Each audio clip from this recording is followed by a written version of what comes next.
Retirement Café Podcast, episode 82. 1 million women walking with Helen Waring. Retired or thinking about retirement? You've come to the right place. Welcome to the Retirement Café Podcast. In each episode, we bring you an important conversation with insight, tips and knowledge, all designed to help you live a fulfilling and successful life in retirement. Here's your host, Chartered Financial Planner and Accredited Later Life Advisor, Justin King. Hello and welcome to the latest episode of the Retirement Café Podcast, which is brought to you by the Timeline app. The Timeline app is retirement income planning software that helps financial planners like me bring your retirement journey to life and answer your big retirement income questions. Now, at the time of the recording this, our following conversation, this is mid-April, we were enjoying wonderful spring weather during the fourth week of lockdown due to the coronavirus pandemic, and it's been the perfect weather for walking, which is what today's guest likes to spend a lot of her time doing. Heather Waring is on a mission to get 1 million women walking. She says that walking makes her soul sing, and she wants to help others experience the positive impact that walking has had upon her life. Here to tell us more is Heather. Good morning. Good morning, Justin. I'm smiling to myself at that build-up. Let's hope I can deliver. Well, I mean, I suppose, I always find it quite interesting. We were told that we could have an hour's worth of exercise a day. And I was thinking to myself, I'm not actually convinced that most people do take an hour's worth of exercise a day. So anyway, we'll come to that. Tell the listeners who may not know who you are a bit about your story and how you got to where you got to.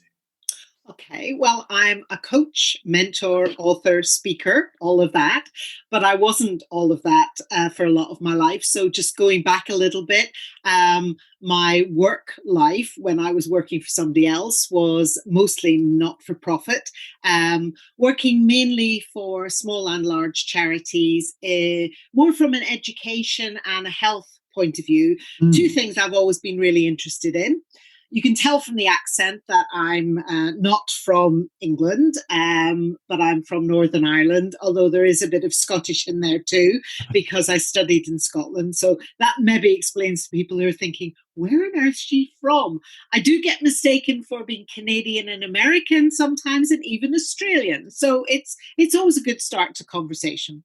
But I came to Scotland to go to university and then fast forward into the working world.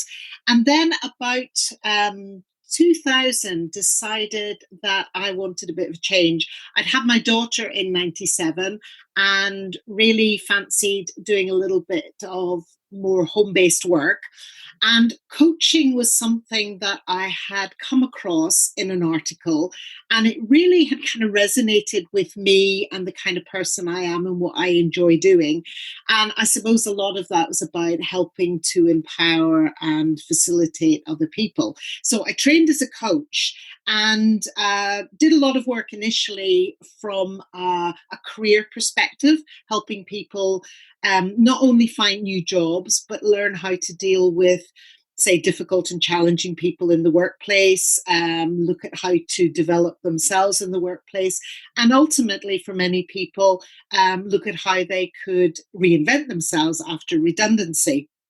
And retirement came in there too, because whether we want to be open to it or not, there are many age issues with retirement, and I was finding, a lot of women especially were finding it very difficult once they got to their 50s, say, to actually get a job, and that's something that's applicable to men as well.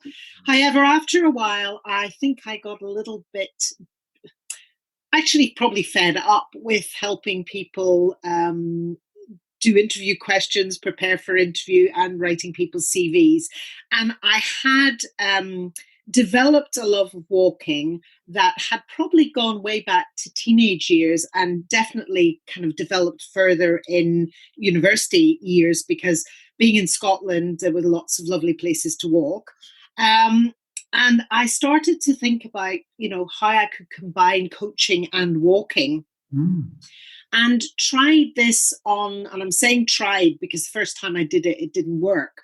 I looked to having 3 strands, one of which was to walk and talk with clients, which was ultimately pretty successful.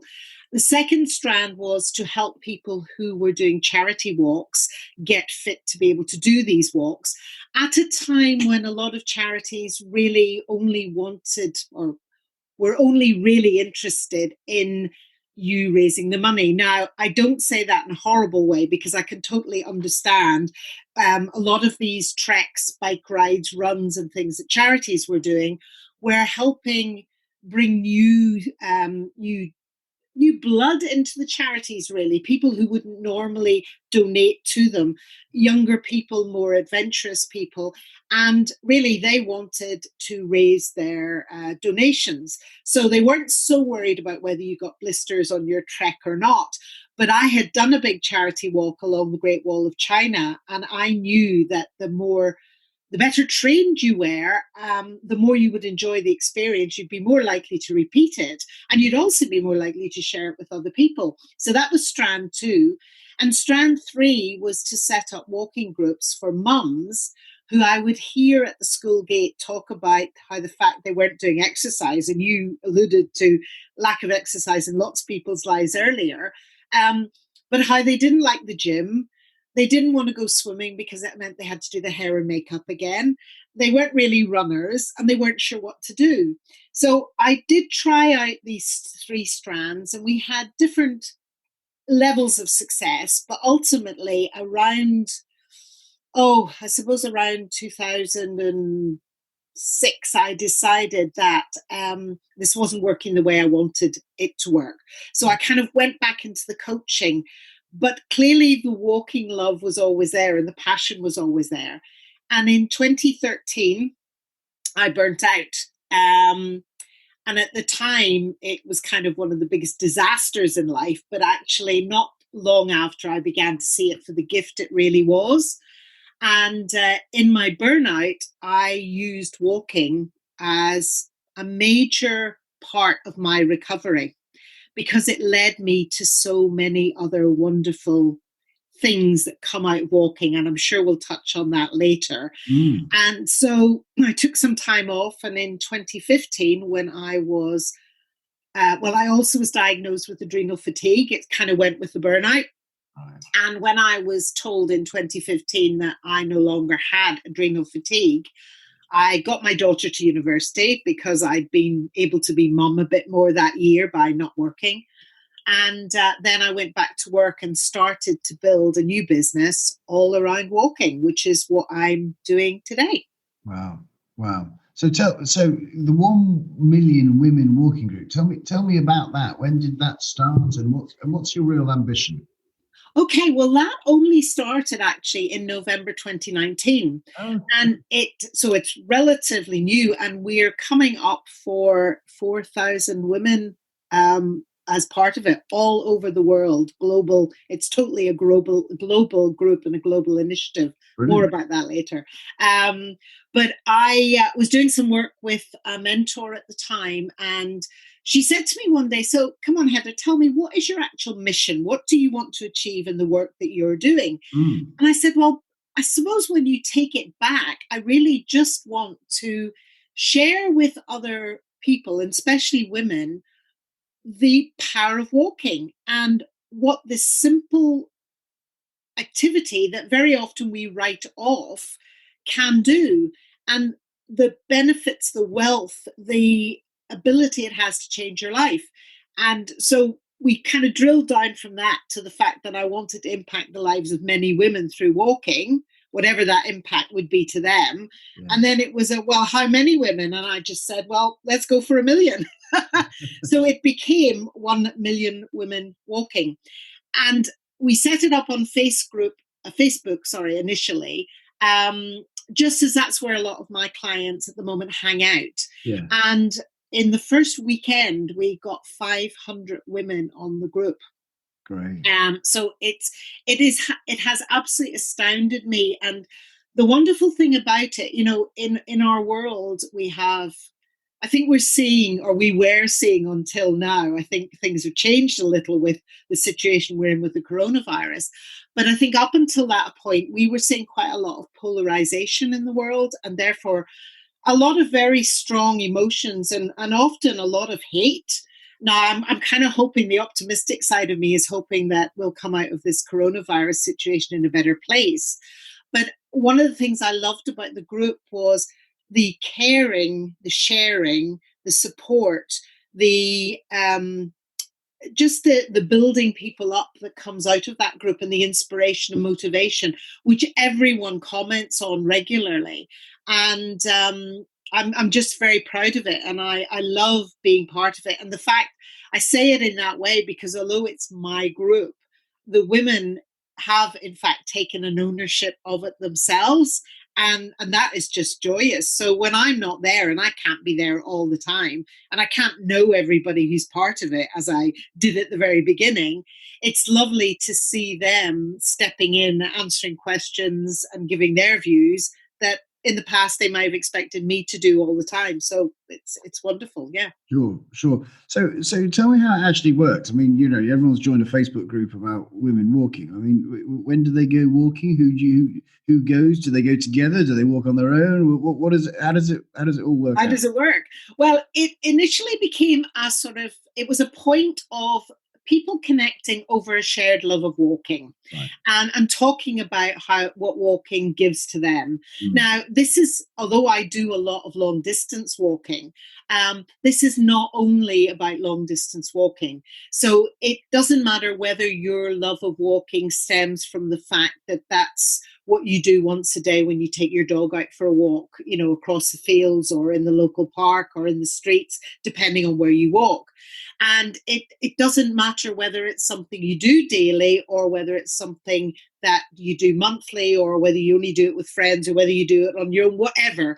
It's actually for everything. And what is also lovely is that there are women on that group who are challenged with mobility limitations. So one lady is on kidney dialysis and she can walk only something like an hour a week.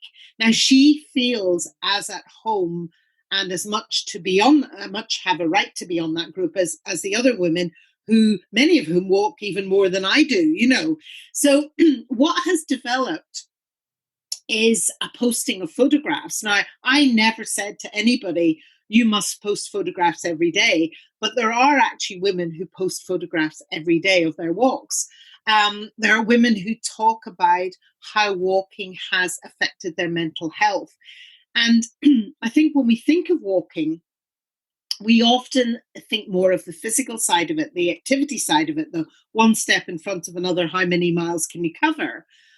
But for me, and this is borne out by my recovery from adrenal fatigue and burnout, is the mental capacity of walking, what it gives you in freeing up headspace, what it gives you in slowing the pace, in making you more mindful. So there's a lot of, and it gives me a place to also share my expertise and to answer questions, to give people information.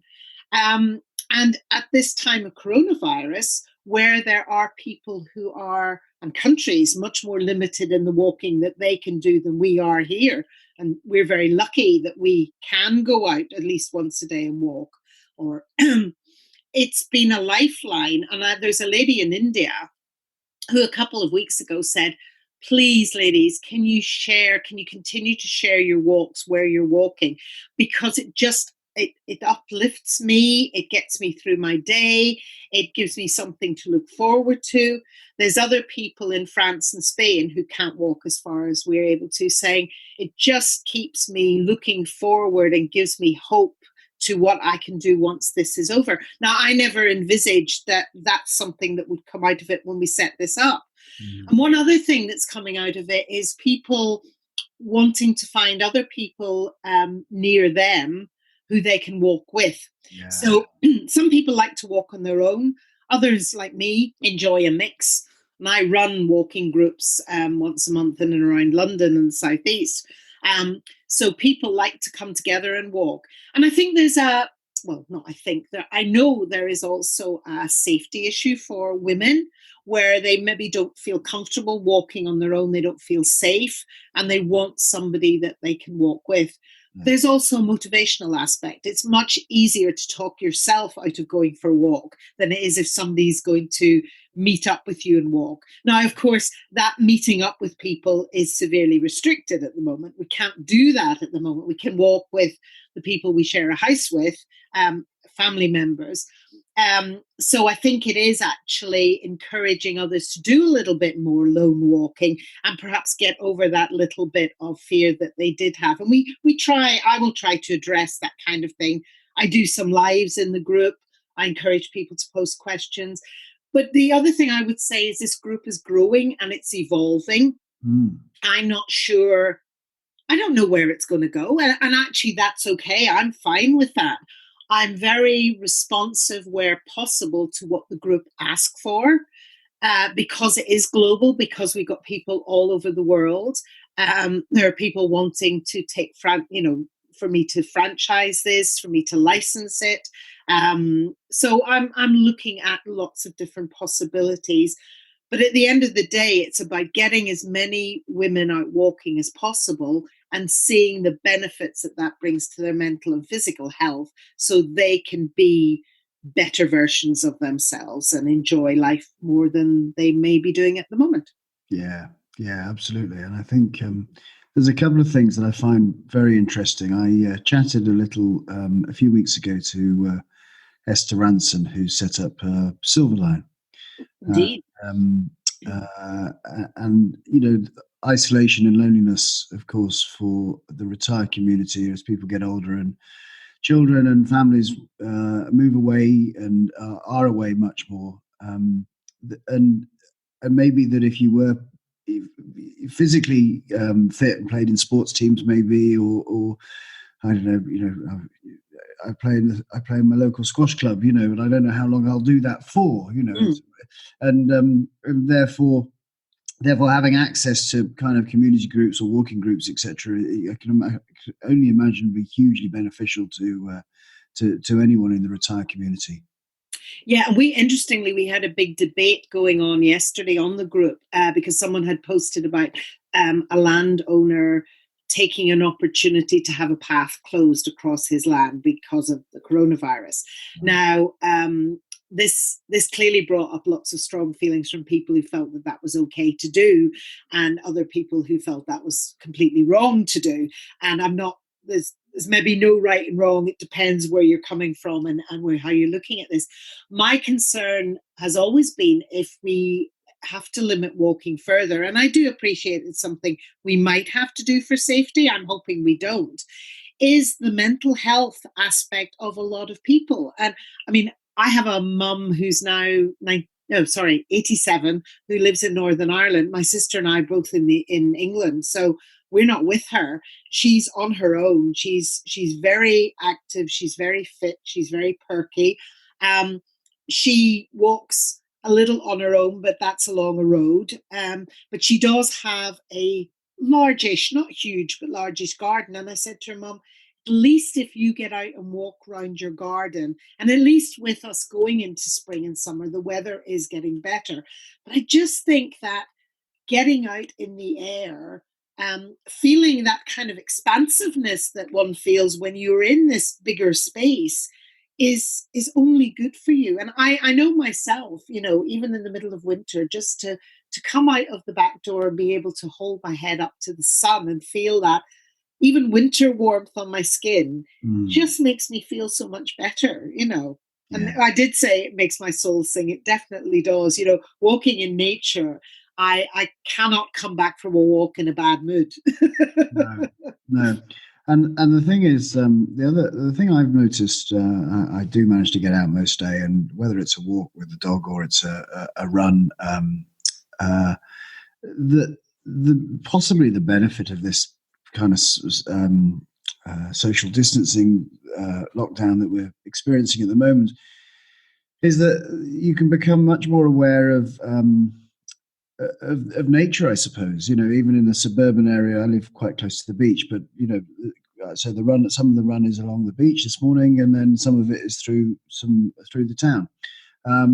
But but because it's quiet and because there's very little traffic, that you can become much more aware of the sounds around you. And obviously, with the spring birds at the moment, they're very vociferous, aren't they? They are, and that leads me to something else. Is again, this has come out of the group. A British lady who no longer lives in Britain, who's saying how much she misses the bird song at this time of the year, and if anybody has any recordings, and so we've all started recording bird song and putting it up for her, and it is gorgeous. And you are right. I did a little video the other day and posted it saying, is it just me, or are the birds singing more loudly this year? Now, it may be, of course, the absence of other noise masking it, or perhaps they are grateful for the clearer air and they're just singing more loudly. Someone else commented yesterday, is the sky blue, or is it just me? So, coming back to my burnout and my recovery, it was that being more mindful that is one of the big benefits, because we do begin to look around. We begin to take in a lot more of what is present. And that can happen on our local streets as well. Streets we might have, walked down to get to the station every morning for X number of years. You suddenly see something because you're actually engaging with your senses. And you're looking and you're hearing and you're smelling and whatever, So I do think that's a big plus of being out there walking and being at a pace where you can notice things more. Yeah, I really agree with that, and I think the opportunity to become aware and become curious of your environment much more.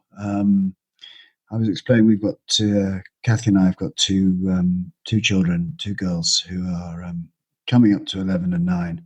And I was in the garden yesterday, and I was looking up to the sky, and I'm an ex-sailor, and I said, "Oh, we've got rain coming." And they look, and there was a couple of wispy clouds in the sky, and there was blue sky, and they were like, "No, we haven't." And I said, "Let's just check the BBC weather app, and if there is some rain forecast for 2 days, for a day's time now, for 2 days before, And again, the ability to just take time when you're outside in nature and just become observant of what are the signs around us that are telling us things, and having the opportunity to do so. And I think walking definitely allows that. And I wonder, will we hold on to that afterwards? It's hard to know whether we'll just all fall back into our older patterns, or whether some people will really just see this opportunity as a shift. And I live in East London, and although I work from home and I'm on the edge of Epping Forest, which is wonderful, I do, use the tube when life is normal. And I was just thinking the other day, I'm not sure I'm looking forward to going back on the tube again. So I think it's making a lot of people shift. And, again, when you said in the very early part of this interview about, I don't know if most people do take an hour's exercise. I have noticed many more people out walking. And I think for some, they're interpreting this encouragement to get out and walk as perhaps you should be getting out and walking or running or cycling or whatever. And perhaps there'll be a whole load of people who'll end up fitter after this than they were before.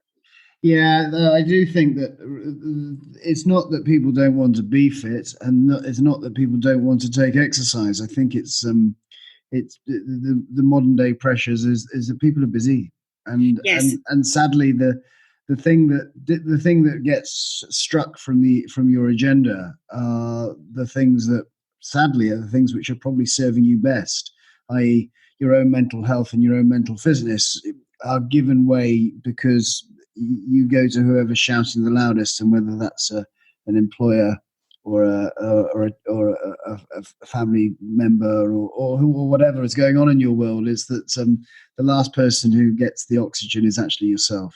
Oh, absolutely. And that's why actually so many people burn out, and men burn out as well as women. It's not just women who burn out. I think that is so true. It's another reason, though, why I think that walking is one of those exercises or forms of activity that are sometimes easier to integrate because, at some point, many of us need to walk somewhere, whether it's to a station or to a bus stop or from a car park or, whatever. And if we can see how we can integrate something like walking easily into our lives, maybe then it does have a chance of remaining or being part of it in a way that, having to go to a swimming pool to go swimming or even having to get on a bike, although people use bikes, of course, as a method of transport to get to work as well. So I think some forms of exercise are easier to work into your everyday than others. But yeah, I mean, I've been guilty of that, putting exercise aside to do other things that probably don't serve me as well. Well, it's been fascinating chatting to you this morning. Before we go, Heather, where can people find out more about your Facebook group and how they can get involved and how they can contact you? Well, if they're on Facebook and they just put into the search button 1 million women walking, then the group will come up. And if you're not a member already and you're listening and you'd like to become a member, then just ask to join and we'll get you in there. And I'd be delighted to have that. The other place they can find out about me is I currently have a website called Women Walking, Women Talking, where you'll find out about all aspects of what I do, long distance and shorter distance. That actually is going to become, we're working on an updated website at the moment, which will become 1 million women walking too. So that will make it a lot easier. You only have to remember one term then. Right. And for anyone interested, if I may, in my story about walking and how it changed my life, I brought out a book at the beginning of this year called How Walking Saved My Life, which talks about my burnout and my adrenal fatigue, the role walking played, and where I see me and walking and other people and walking going in the future. And that's available on Amazon. So that's How Walking Saved My Life by Heather Waring. And there you should get from all those three things a good overview of me. And if you want to get in touch, I'd love to hear from you. Doesn't matter how big or how small the ask or the interest is. Brilliant. Well, it's been absolutely fantastic. I think it's very inspiring, and it's lovely that people maybe have an opportunity to connect and to get into the community of like-minded people and share your passion. So thank you very much for joining me this morning. Thank you for having me. It's been a delight. Thanks as always to the Timeline app for sponsoring the podcast. You can find out more about their software on our website too, or by visiting timelineapp.co. So until next time, this is Justin King helping you feel more informed in your retirement. Thank you for listening to the Retirement Café Podcast with Justin King. To find out more, you can find us online at theretirementcafe.co.uk.